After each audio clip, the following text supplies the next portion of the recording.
Coucou, on se retrouve pour le bilan mensuel du mois de décembre, donc c'est parti, on y va.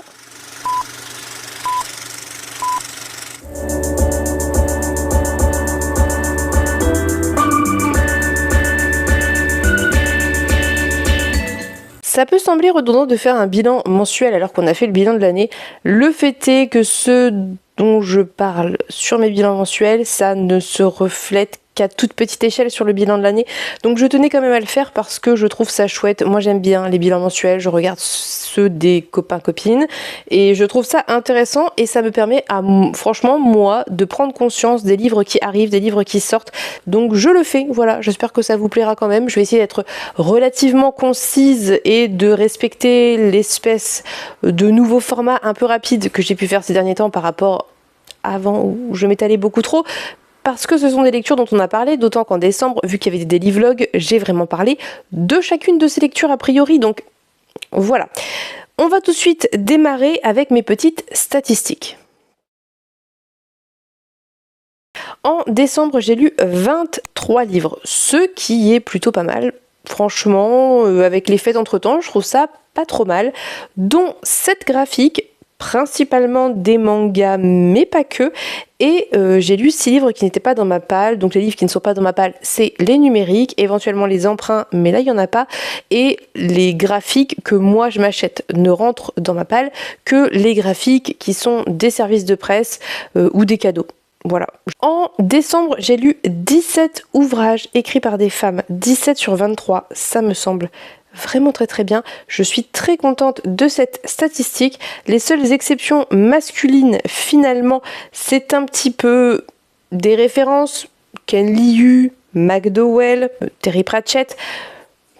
Voilà, sinon j'ai lu principalement très majoritairement des femmes et j'en suis absolument ravie, bien entendu. Du coup, par contre, petite statistique un petit peu moins bonne, je n'ai lu que 8 livres francophones. J'ai lu pas mal de traductions. C'est pas très grave, honnêtement c'est pas très grave parce que je pense que sur l'année et les statistiques que j'ai fait dans le grand bilan vous le confirmeront, je lis pas mal de livres francophones, donc voilà, il y a des mois un peu moins, c'est pas grave. J'ai lu 10 maisons d'édition indépendantes et ça j'en suis très contente, je trouve ça vraiment très chouette et sans même m'en rendre compte au final, ça s'est fait encore une fois très naturellement, donc ça veut dire que ma palle doit sûrement refléter ça, j'imagine que ça vient de là. Ceci étant dit, quand je vais me mettre à vraiment lire mes poches, je pense que la statistique maison d'édition indépendante va drastiquement chuter parce que peu de maisons d'édition indépendantes ont leur propre label de poche. Ceci étant dit, je préciserai quand les grands formats viennent de maisons d'édition indépendantes à ce moment-là et j'essaierai de le faire de manière un peu plus systématique. Je n'ai pas lu de livre en anglais en décembre, ce qui me désole. J'espère réussir à le faire en janvier. J'aimerais lire Normal People, minimum Normal People, mais pas que. Bref, je n'ai pas lu de reliques. J'ai lu quasiment que des livres qui venaient d'arriver, soit des livres que Pénélope m'a offert que j'ai lu dans la foulée, soit des services de presse ou des livres que je venais de recevoir en cadeau ou de m'acheter. C'est pas grave, on va rattraper ça sur début 2025. Je vais d'ailleurs vous faire une vidéo relique, il faut que je la tourne. J'aimerais réfléchir à un concept peut-être de challenge, mais je sais pas si je vais y arriver, donc sinon ça sera une vidéo toute simple et c'est pas grave. Je n'ai pas abandonné de livres, contrairement à janvier, mais on en reparlera fin janvier. Et j'ai fait 8 lectures communes, ce qui est encore une fois pas trop mal étant donné que décembre est quand même un mois un peu chargé. Là où je suis contente, même si ça reste très peu, c'est que j'ai lu 4 livres qui n'étaient pas de la SFFF, puisque j'ai lu Gwyn qui est plutôt un essai, j'ai lu Du miel sous les galettes qui est plutôt une sorte de récit autobiographique, contemporain. J'ai lu Les 7 maris d'Evelyne Hugo, pareil, qui est plutôt du contemporain. Et le dernier, c'est Elliot au collège, pardon. C'est Elliot au collège qui est aussi... Alors, c'est un peu de la triche parce que Elliot au collège, je le classe selon comment ça m'arrange en SFFF ou pas. Il y a une dimension fantastique de par les angoisses personnifiées.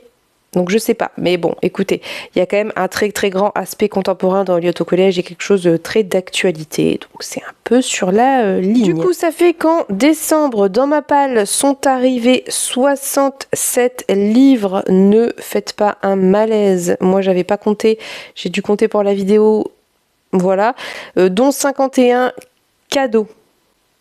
Voilà, en sachant que sur ces 51 cadeaux, 13 viennent de Pénélope avec le calendrier de l'Avent. Mon frère m'en a offert 8, je crois.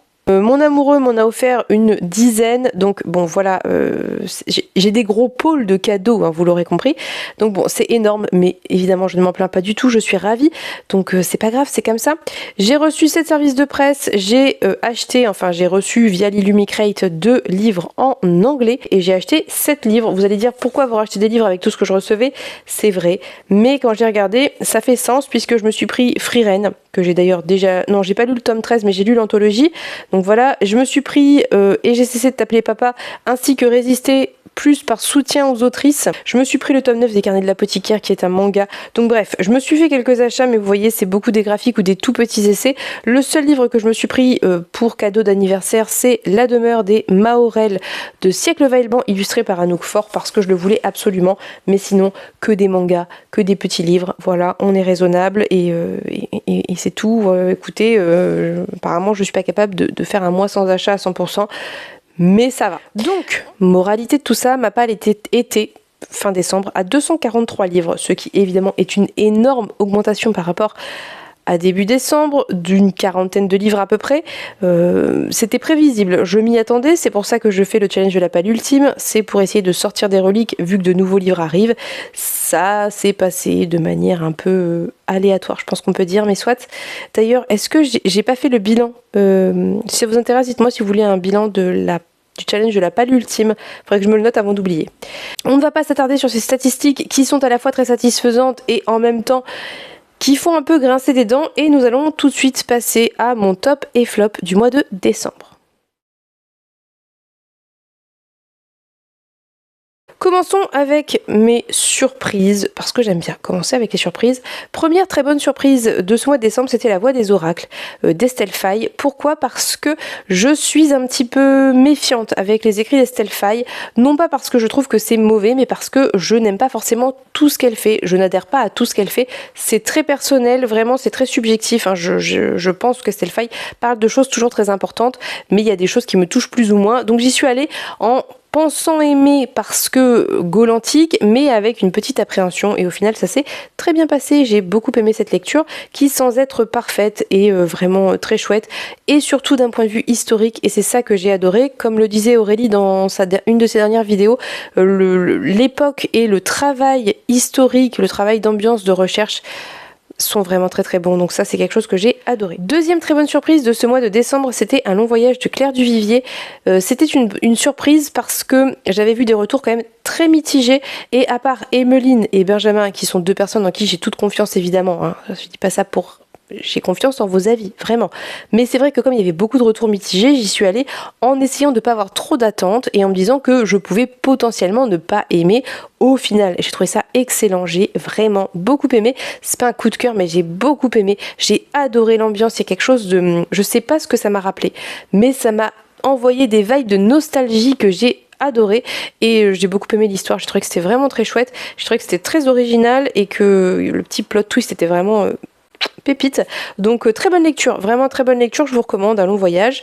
Et enfin, dernière très bonne surprise, c'était Emblème d'Inaciel. Pourquoi très bonne surprise alors que j'avais aimé le 1? Parce que ça a dépassé un peu mes attentes. Je m'attendais à quelque chose de beaucoup plus classique, un peu comme le 1, qui somme toute, bien qu'il soit innovant sur plein d'aspects pour du young adult, de la fantasy, romantasy young adult, avait quand même quelque chose d'un peu classique dans l'histoire, la trame et tout. Et ce tome 2, vraiment, c'était un retournement de situation. Du coup, c'est à double tranchant, vous pouvez adorer comme pas du tout accroché, à vous de voir, mais moi j'ai été très agréablement surprise, mais j'aurais reparlé d'Emblème dans ma vidéo top des sagas, donc si vous ne l'avez pas vu, allez la voir et je développe plus le propos. Concernant mes tops de ce mois de décembre, le premier c'est Cathy de McDowell. Sans surprise, j'ai adoré Cathy, vraiment j'ai adoré. C'est un roman qui tient à mon sens beaucoup du parodique. Il y a quelque chose de très parodique, vraiment de très... on se moque un peu des héroïnes très innocentes, très pures, on se moque des méchants, très très méchants, le tout avec beaucoup de cynisme, de la dénonciation, c'est dur à dire, sociale, et du body horror, une recette qui fonctionne très très bien sur moi.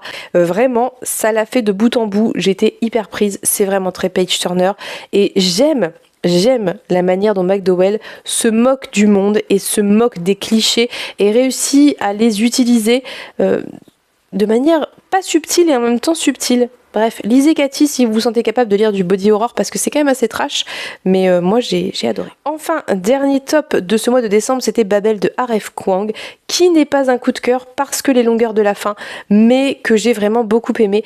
Encore une fois, c'est un livre qui ne peut pas faire l'unanimité et j'en ai parfaitement conscience parce que dans ce livre, il ne se passe quasiment rien avant la fin, et même dans cette fin où il se passe plus de choses, il y a quand même des longueurs. Donc c'est un livre qui ne peut pas plaire à tout le monde, c'est un livre qui est pour moi vraiment une sorte de pamphlet anticolonialiste qui pose la question essentielle, et je ne l'ai pas assez traité dans ma chronique en vlog, qui pose la question essentielle de est-ce que la violence est une nécessité pour obtenir des choses, et c'est vraiment une question qui pour moi est essentielle. En tout cas, j'ai adoré Babel, j'ai trouvé que ça remettait des choses en place, ça posait des questions, ça montrait des choses aussi dont on n'a pas conscience quand on n'est pas concerné par le racisme, parce que ça parle du racisme ordinaire, ça parle du racisme institutionnel et systémique.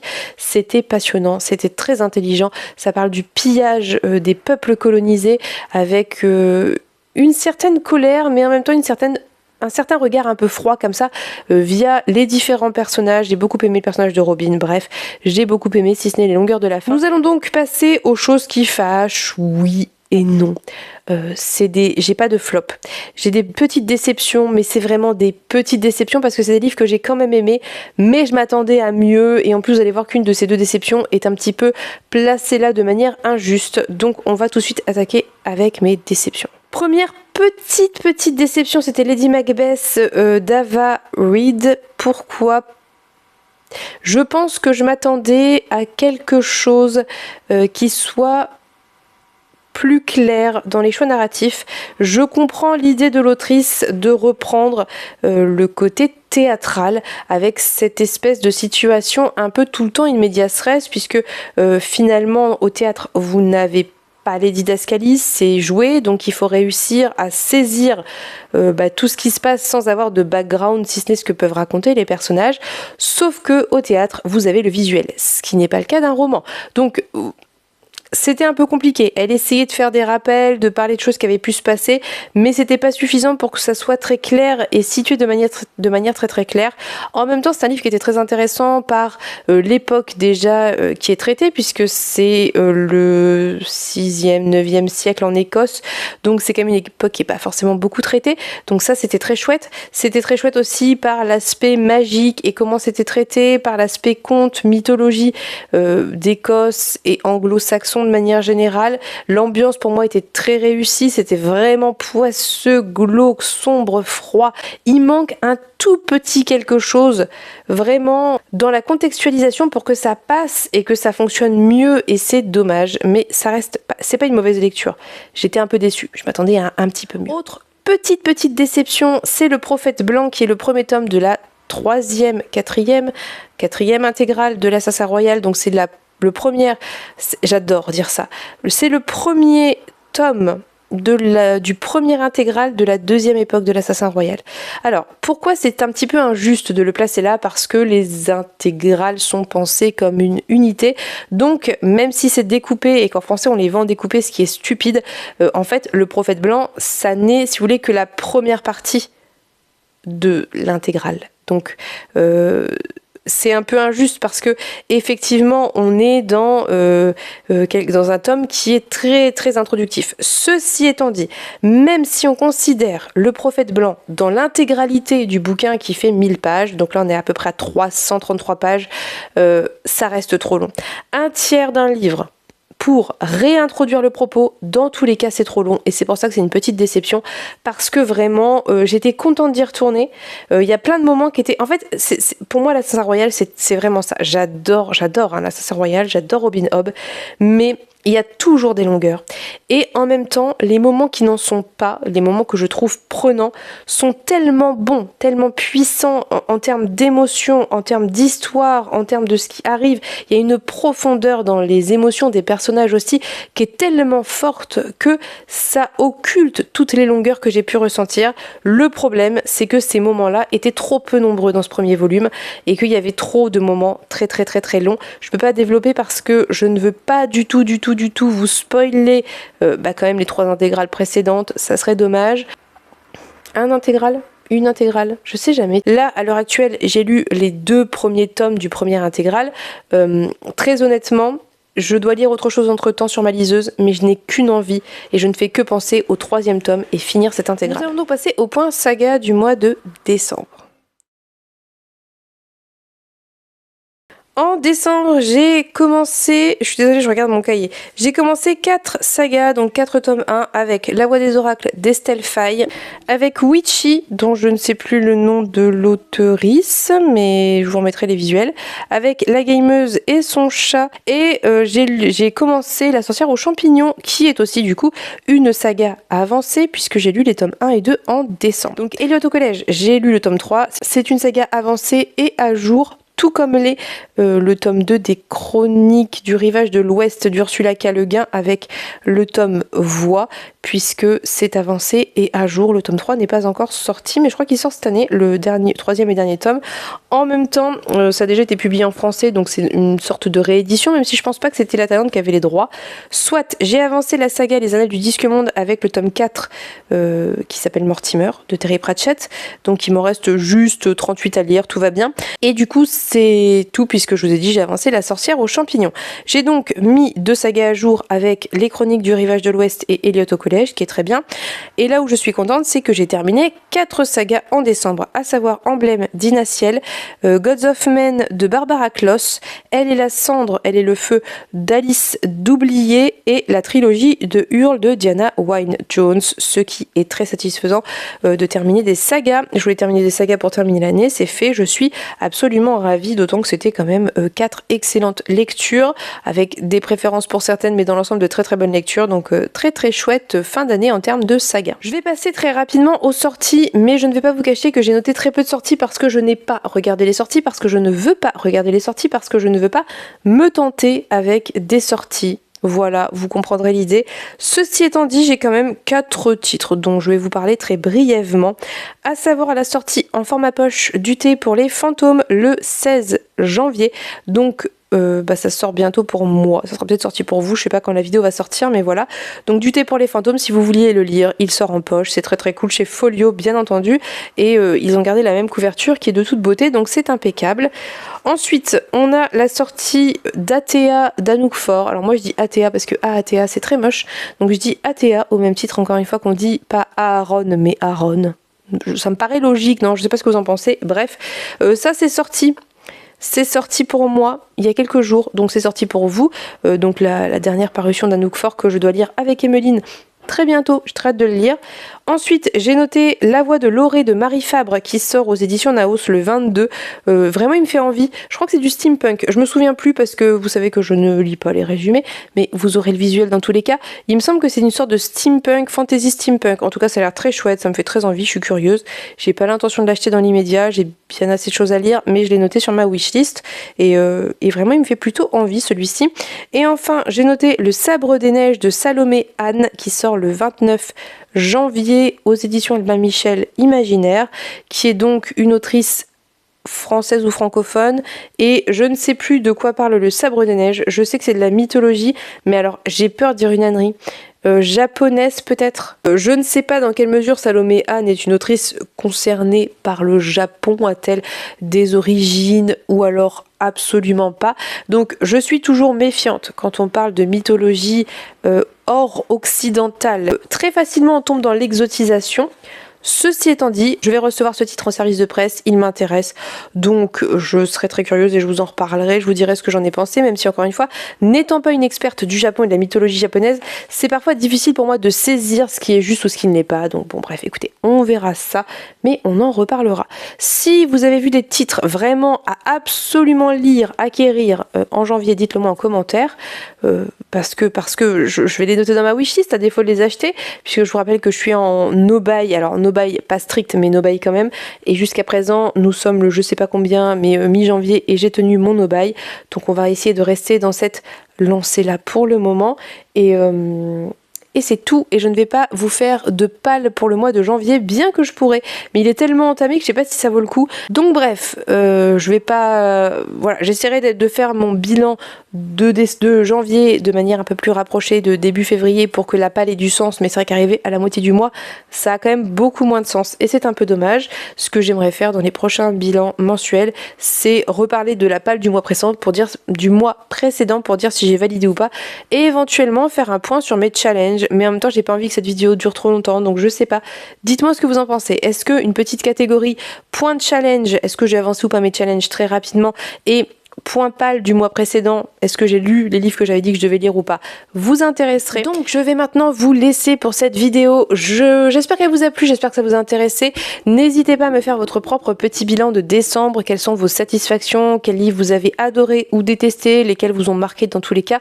Est-ce que vous avez fini des sagas, commencé des sagas, est-ce que vous avez noté le nombre d'autrices que vous avez lues. Chacun a des statistiques un peu différentes, où on n'est pas tous intéressés par les mêmes choses, donc dites-moi ce qui vous a marqué sur votre mois de décembre en commentaire. Je vous remercie pour votre soutien, je vous remercie pour votre présence. Je vous souhaite à tous et toutes une très très belle journée. Je vous fais de très gros bisous et on se dit à bientôt pour une prochaine vidéo. Bye bye!